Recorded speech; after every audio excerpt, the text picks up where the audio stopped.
is Drop the Mic, the Chamber podcast. Our purpose here with our podcast is to inspire listeners and viewers to think about and build their business via a changed perspective, awareness, or paradigm shift, providing another opportunity for our members to engage and to succeed. And once again, I welcome you all to Drop the Mic. I am your host, Mo Beliveau, the Executive Director of the Chamber of Greater East Hampton. And this is where I get to talk with members, local people of interest, thought leaders, and innovators. Join me as we discuss on a deeper level who they are, what they do, but more importantly, why they do it. What's the juice? What gets you out of bed in the morning? I'm super excited about this project, which is in partnership with East Hampton Media. It's such a pleasure to work with Jen Ramsey and her team of professionals, Ryan Arnold and Tim, who's with us today, filming.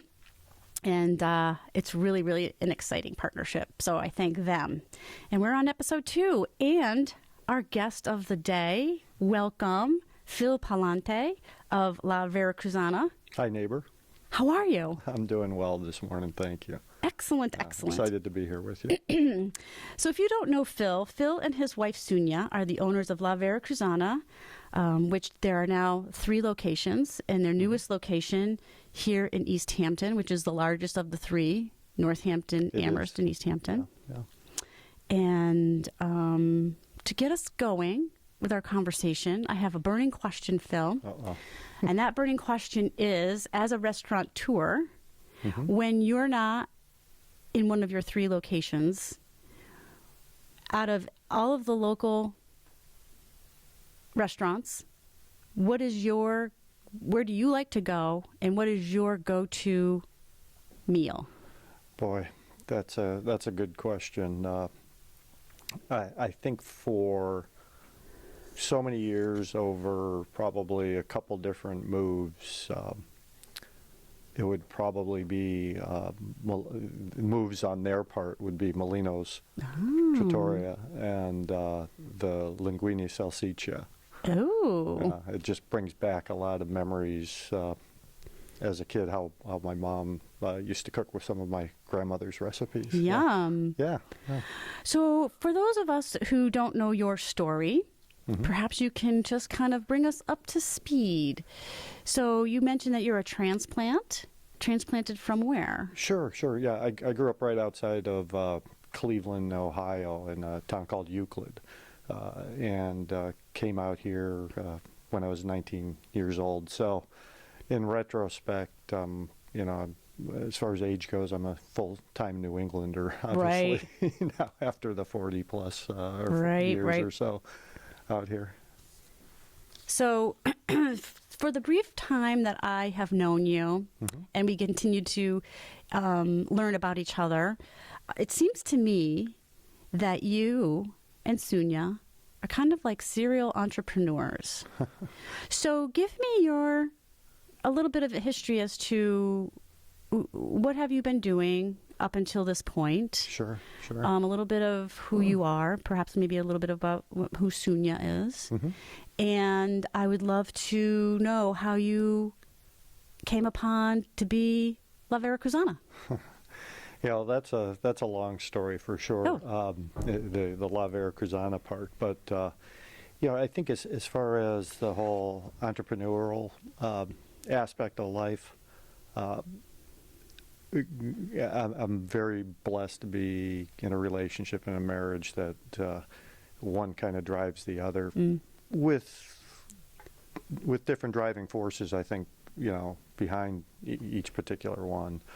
As a kid, I had things like paper routes and shoveled driveways and did things just so I could, put some change in my pocket. Painting. And, yeah, there was some of that. Sunya, I think, was really similar. Also didn't grow up around here. Grew up out in Iowa City. And one of the stories that she would tell me when we first met was how when she was a kid, they would detassel corn.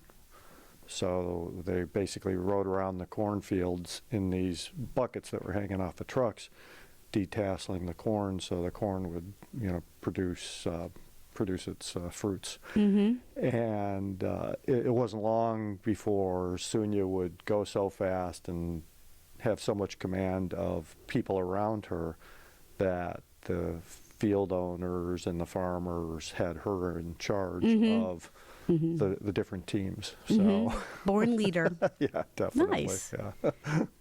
Nice. So we always, that's one of the biggest challenges in our household is who's going to delegate. And who's going to be the That's right. delegatee? Yeah, exactly. Yeah.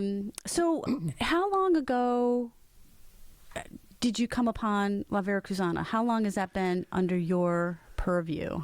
Well, we purchased the restaurants almost 2 years ago. It'll be 2 years coming up in March. And what did you guys? What were you doing before then? I've been in automotive retail for 30 years, so that's kind of what I started doing when I first came out to New England back in the early 80s. Interestingly, though, when Sunya and I met, she was actually helping run the office and manage the books for La Veracruzana. Back when, I want to say it was right about the time that Martine, the former owner, opened up the Amherst location. So she was getting her master's degree at Springfield College, working at La Veracruzana. I was working in Springfield at the time, so it was another great relationship that started over food, because she would stop by occasionally on her way to class and bring me a burrito. So Nice. yeah, and I was already a fan, but. So you both left full-time gigs. Mm-hmm.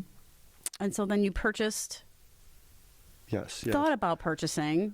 So what brought you to that ultimate, because that's a huge shift. A lot of it, the Restaurant. drove the purchase was just, knowing the business. She, back in, I want to say it was about 2014, we had another family business that Sunya started back in the late 90s. And it had kind of run her course as far as, her interest. We'd built it up, looked at selling it corporate, and that didn't happen. So after 1 year sending out over 100 W-2s, and really just having the business drive us around, we said, okay, let's bring some sanity back in our life and get back to doing what we do best, servicing, our core customers and doing the things that we enjoy doing. But that had kind of run its course. I had gotten back into the retail management world when she was reintroduced to La Veracruzana, and started assuming some of the same responsibilities. As those grew, we reconnected with some of the relationships that we had prior with some of the employees, and then built and forged on with some new ones. And the business was in a state of flux. It was a great business with just an unbelievable, not just local, but an area following, A staple. if you will. Yeah, definitely. It got a great brand, and we had an opportunity to jump on board, purchase it, and keep it going with the hopes of also growing it, and not only supporting, the community with a staple, as you said, in a brand, but the restaurants, if you've been a customer for 5 years, 10 years, 20 years, you walk in and you see people that have been there for 15 or 20 years, and the families that make La Veracruzana what it is. Right. So here you are contemplating making that move. What was the pivotal moment where you said, okay, this is what we absolutely need to do? Or was there a labor around that decision, or did you just say, this is what we got to do? No, I think, and it was somewhat of a two-stage thing. Sunya and I said, okay, yeah, this is something we're going to do. At the time, I was still managing a facility over in West Springfield, so I was going to stay on board with that, help out where I could, but there was no getting in her way. She was just jumping in, and yeah, we're going to go ahead and do it. So we took a look at the financing, cleared out a few accounts, as you can imagine, and jumped on board and just started doing it. Just started doing it. So that's not as easy as it would appear. Just started doing it. You've got an established brand, a beloved brand within the region. So there had to have, I'm guessing, that there might have been a little bit of intrepidation because it's kind of, you're stepping into this very solid thing, which is very encouraging and very exciting. But then you got to keep that going. Yeah. And for 2 years, you guys have been rocking it. Yeah, and it's interestingly probably one of the best compliments that I've heard over the last couple of years. Didn't happen for about a year. Right. but was people would say, great job, you didn't screw it up. And in retrospect, it's one of the things I think that made the decision easy to get into was because it, was a well-known product with a great brand with great employees that, we didn't want to go in and just change things just because we're the, new owners. Right. That, in essence, that didn't give us the right or cachet to say, okay, well, this was wrong, you need to do things different. Sunya, by education, has her master's in marriage and family counseling. So she's a great listener, but she's also very strategic and quick at being able to pinpoint, okay, well, this is the input I have. This is a good direction, to go in. And I have to say, one of the observations, again, you've been here in East Hampton, it's not even been a year, right? No, yeah. Right? So, and my observation has been that all of your employees, all of the folks that are with you just seem to be so delighted and so happy and so friendly. Yeah. And I'm sure there might be some blips here and there behind the scenes, but it just seems like in general, happy employees make happy customers, and you seem to be able to have conquered that. Yeah. And not necessarily, that's a bad word, conquered that, but nurtured that. Well, I think we've got a very good group of leaders and management people, whether it be Angel Munoz over here in East Hampton. I have Modesto Garcia, who's over in Northampton, Consuelo and her daughters over in Amherst. But we've got a core group of folks that they really keep an eye on our brand, right? For I feel like all the times that we're not there, and you want to be able to let those people, give them the resources they need to be successful, and then autonomy. Back them up. And for crying out loud, hey, we all make mistakes. I do it every day. Some days when I get out of bed, it's a mistake. But at the end of the day, give people the freedom to run the business as if it was theirs and support them like you are. Well, and that's the exact feeling that I get when I walk in. Cool. Here in East Hampton. I can't say that I frequent the other two locations very often, but that is the exact feeling that I get. Proximity, yeah. Sorry? Proximity, yeah, right next door, which happens to be not so bad. Yeah. So now maybe you can help me. I'd like to know a little bit more about, you've got a lot of things going on. Sure. You've got 3 different locations with another exciting, what's the word I'm looking for? An exciting presentation, another exciting location. Yeah. Idea. Want to share with that? We're really excited about it. We another one of those go-to places, I think, for us as far as food venues when we're not going to La Veracruzana was different poke shops. And Which I never heard of until you told me a couple of weeks ago. I'm like, what is this? hopefully that'll bode well, for us. But it's, for people, I think I probably said this to you is, I kind of would describe it, if you're not familiar with it, as lazy man sushi. I know, it's awesome. It has its origins in Hawaii, fresh fish over rice or lettuce with different ingredients that we could do a menued bowl, or a lot of times a la carte it. And Sunya had a place locally that she would once every week, 2 weeks, whatever it was, if she got a craving for it, we'd find ourselves there, grab some food to go, and boom, away we go. And it was, probably a couple of months ago, 2 or 3 months ago, it was a nice afternoon, so we said, hey, let's sit out front. They had some tables out front, and about at the same time, we just looked at each other and said, why wouldn't we do this? Why not? Because, hey, 3 locations with 1 restaurant. Yeah. Let's start something else. And it's a different, it's a different level of involvement, I think, as far as the whole process goes, which after you have 2 restaurants with full-blown kitchens, prep and everything, and then build out another one, this one is a little bit less involved, but it also has some great ingredients that people are looking for today, non-processed, fresh, fast, as far as our, that'll fit into everybody's busy schedules. So yeah, we're pretty gassed about it.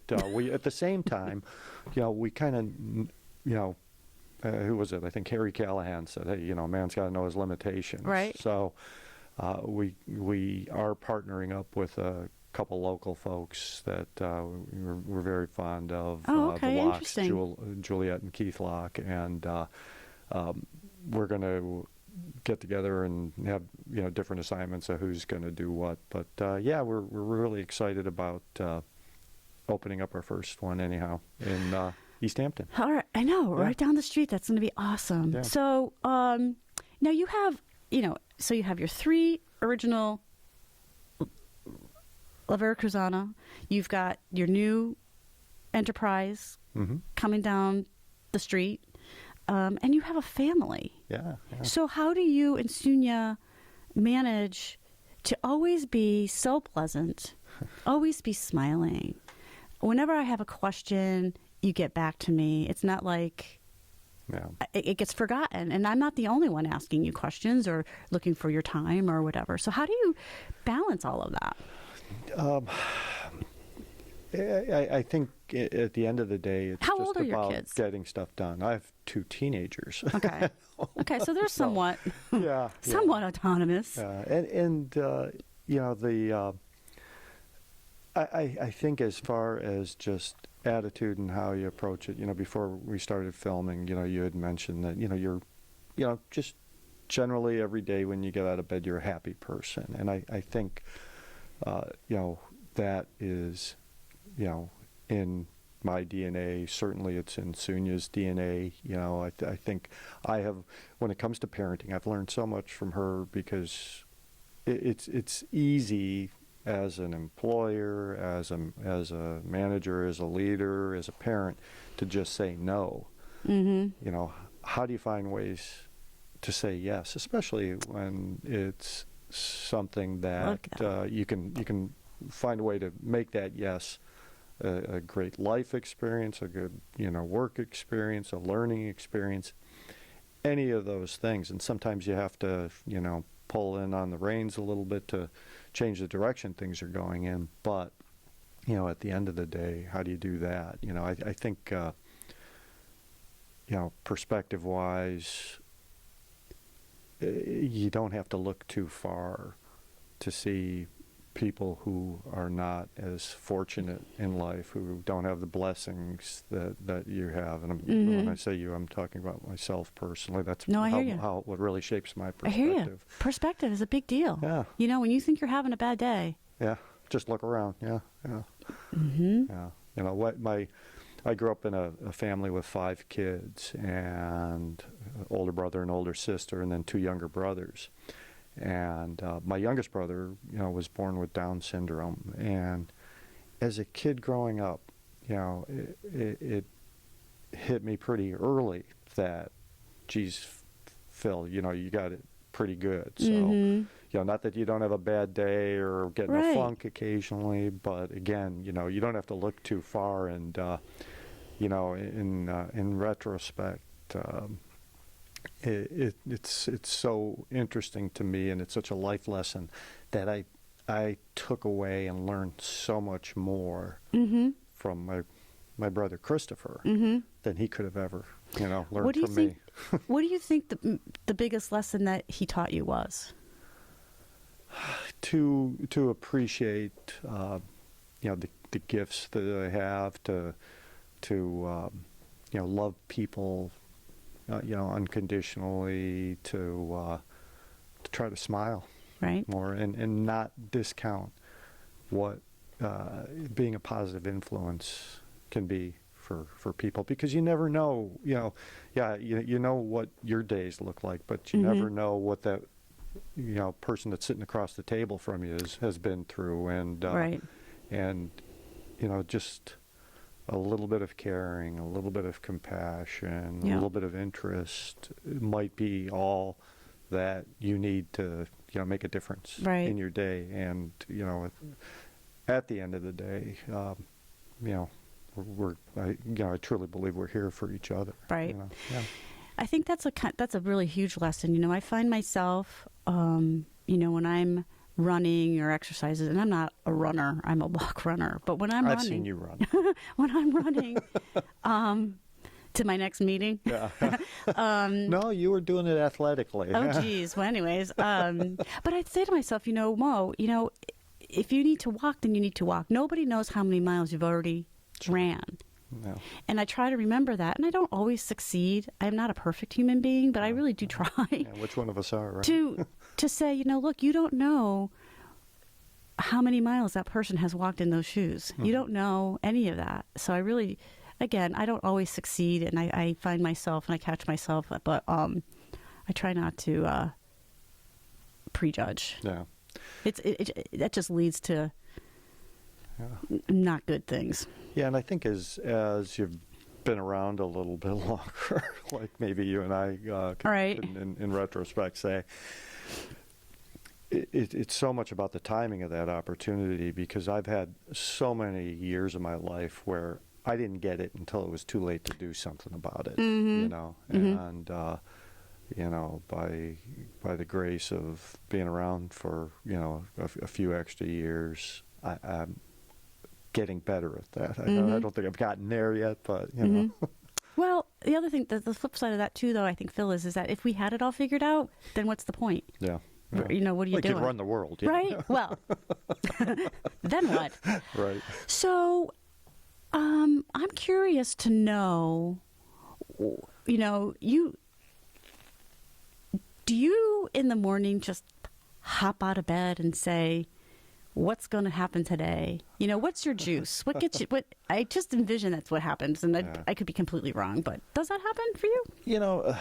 I've always been a morning person. As a kid, I had I delivered the Cleveland Plain Dealer and started in 6th grade, so I was up at 5 a.m. every morning, going down to the corner, picking up my papers, and I still do that. I get up and I get the kids breakfast, but I think, and after talking with you, I've probably been a little more introspective about it, but I think there's layers of drive. There's layers of the reasons why you do this or do that, and from you got to pay bills, you got to you got to provide for yourself, your family. I want to know what's underneath that. I think that's the core thing that pushes me is the connection that I had growing up with my family, that is something that I hold so close to who I am, to how I try to live my life for my kids, with my wife, and certainly what we do with the restaurants and our businesses, with our families there, whether it's a group of people or one individual. The satisfaction of being a positive influence and giving people opportunities that helps them grow is something that has pushed me for a lot of years, whether it was in the auto industry, whether it's here at Veracruzana, wanting to be that individual that can take some of my experiences, take some of your experiences, and collaborate onto making it a better situation for the person sitting across from me. I'm wondering, do you have a particular example of how you may have affected another? I mean, I just listening to you talk reminds me, prior to my coming to the chamber, I was a massage therapist for 20 years. And very early on, I was taught a lesson in regards to how we affect others in positive ways. I mean, it's obvious how you might in other ways affect others, but in a positive way. So as a massage therapist, you have a relationship, you're working with folks, and there's not a lot of conversation going on. I had been working with this particular client for quite some time, but I decided to do something different and to close my practice. And actually, I was going to be working on a cruise ship as a massage therapist. So I was leaving my practice, closing it down. And I let her know at the end of our time together. And I know nothing really about this woman's life other than that she was a consistent client and, helped her with her health and wellness. And I told her, and she looked at me and she just started weeping. And she just looked at me like now what? Who's going to carry on now when you're gone? And I never forgot that. Yeah. Even though we never really had a conversation about anything, I had such a positive impact on her. So I'm wondering if you had that same experience. In your own way. I don't think I got anybody to cry. But. Well, that's a little dramatic, but. But no, whether it's providing, opportunities for people that were able to, say, first time purchase their own home, and that's a big one, and or send their kids to college, a lot of first generation families too. That was very satisfying. But I think kind of going back to like direction, I was out back in Cleveland visiting some friends from high school, and one of the guys, one of the pack that I kind of ran with, wound up. Gosh, Jack's been out in Hawaii for over 30 years, and he runs a program nationally now that helps with placement of disadvantaged kids and families. And I was having, Jack actually wasn't even there and on the conversation, but another really close friend of mine who has kept in good communication with him shared with me about a conversation that he had had with Jack, that it was a lot of the sacrifice that he saw, or at least that's how Jack saw it, as kids growing up, that we would make, or I would make, with my younger brother, Christopher, that I talked about previously.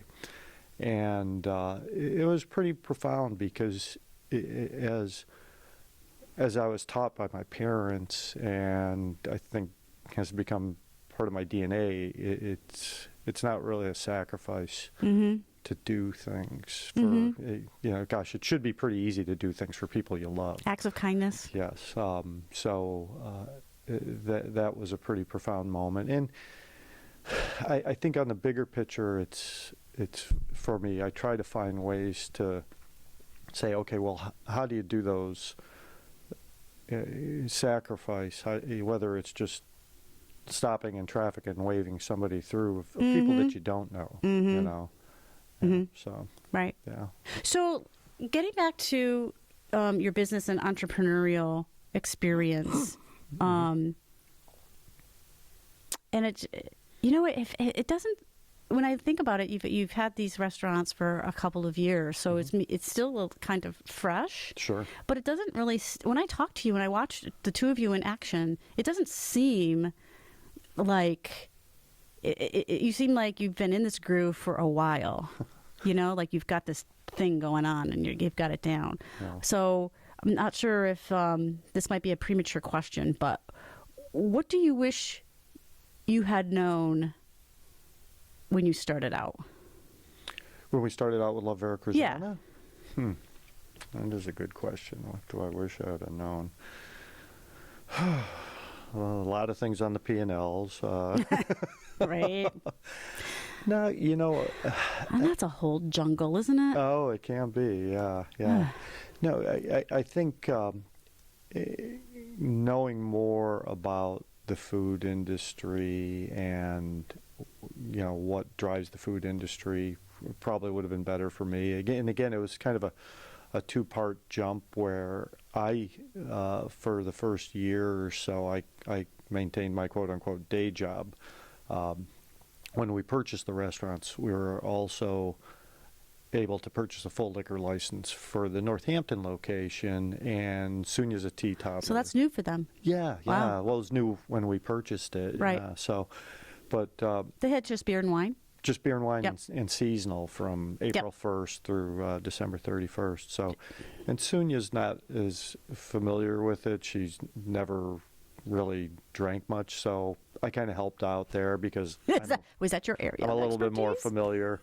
But then when we decided to do East Hampton, you know, we just knew bandwidth-wise, you know, she's already got so much on her table, and she's not a person that says no to anything. So it made perfect sense for me to jump on board, help with the build-out and some of the things. So as far as I'm still learning a lot about the restaurant business every day.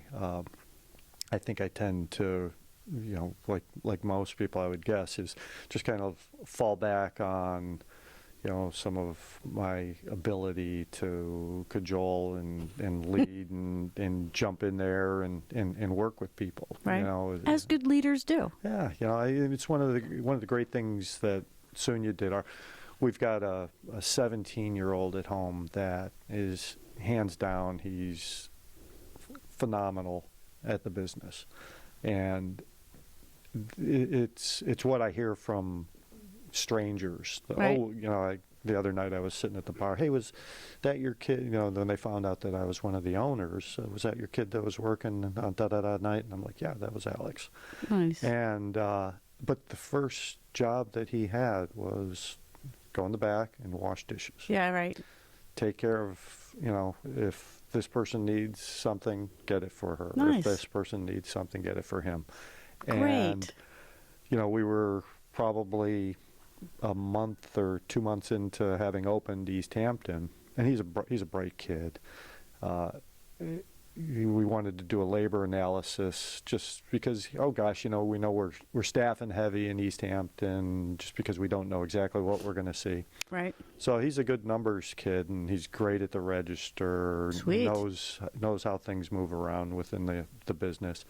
And so Sunya sent him downstairs, gave him access to all the different computers, and about an hour later he comes up and he's got a cost labor analysis, hourly, different shift schedules. Awesome. I know. Yay. And it was great. It was like one of those empowering moments that, you know, you see, you know, firsthand, and you know, you could see he was proud of his work, and that's awesome. it all was really easy to disseminate and look at it. It was a lot of help, you know, for me. And he said, geez, you know, I can do everything here but cook. Yeah. Excellent. But you make a pretty good chip, Alex. Come Right? on. Yeah. Nice. What defines success for you? Gosh, you know, And that's another thing I think that I would say is on different levels. I think the immediate thing is for what we do, professionally as a family, is giving people opportunities that enhance their lives in a financial way that is something that they enjoy doing. Yeah, it's pretty evident. Yeah, I've always been a big advocate of, life is short. If you don't get out of bed and enjoy what you're doing to some extent, then, if you can, and I know not everybody has that opportunity, but try something different. Right.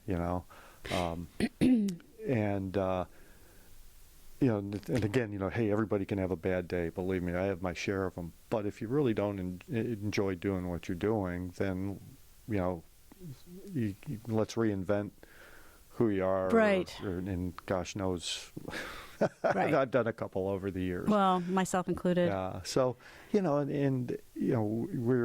very blessed as a family. It's not a few days or a week that goes by that we don't appreciate our health, our mental health, our physical health. Right. And, as a father and a husband, being able to provide those opportunities so soon you can say yes to the next poke shop down the street, and I can be a supportive partner and father of nice. Some great people in my life. Yeah. Nice. So, Phil, Mo, you have a soundtrack for your life. A soundtrack. Wow. Tell me the one song that absolutely has to be on that soundtrack. Well, the first thing I'd say is probably "Life is a Highway," but wow. but yeah, I think that would be it, because we're just moving along. Yep. And every now and then we'll hit a rest stop and break out the picnic basket And enjoy. Take it all in, and then jump Move back on the on. highway, and away we go. Nice. Yeah. Nice. Are you a reader? Do you have time to read? Probably not right now. I enjoy it very much when I do, but honestly, I just have not taken the time. I think the last What's the last book I you read? was Jobs. Steve Jobs? Yeah. That was a great book. Awesome read. I read it twice. Right? And, yeah. Ah, I know. I tinker a lot, so. Yeah. Yeah. But, yeah, that was an awesome read. It was really enlightening. To see some, an individual that touched so many lives through his drive and innovation, and I'm partnered with somebody that has drive. I know. So and I could appreciate that. He was so not much. a perfect human being, but no. Who is? Yeah. But wow, huh? Yeah. I know. How about yourself? What am I reading? I've got like a couple of books going on at the moment. I have, and I can't remember the author. It's terrible, but it's called Biased. Mm-hmm. So how our biases influence our moving about in the world on a daily basis. Sure. And then I'm also reading. I don't know if I'm into self-help and all this kind of stuff. But do you tend to read more of that than more less fiction? Yeah. Unless I'm reading something like, which is like a historical novel. Mm-hmm. That kind of stuff I like. But and I'm reading Marie Florio. It was a gift given to me recently. Everything is figure-outable. Mm-hmm.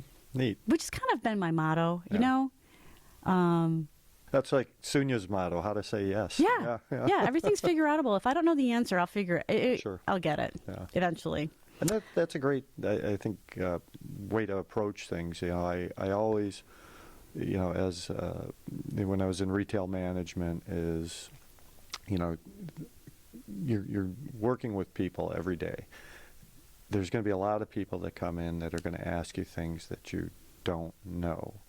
That moment of truth needs to be just that. Trust me. Yeah, you need to have the comfort level and the confidence to be able to say, I don't know, but let's see if we can get what you need. It's amazing to me sometimes too. So some folks will come into the office and they'll ask me this question. I don't even have a question for an example to give you, but it'll be like out of like. But we know the look. Yeah, I'm like, I have to figure that out for you. Yeah, I don't know. Well, Phil, thank you so much. Oh, Mo, it's been a pleasure. For coming and spending the morning I with hope me. you got 5 minutes. I think we got a few minutes. I think we're good. And again, many, many thanks to East Hampton Media, Tim, for letting us hang out in their wicked cool studio, and Tim for being here today. And we will see you next time.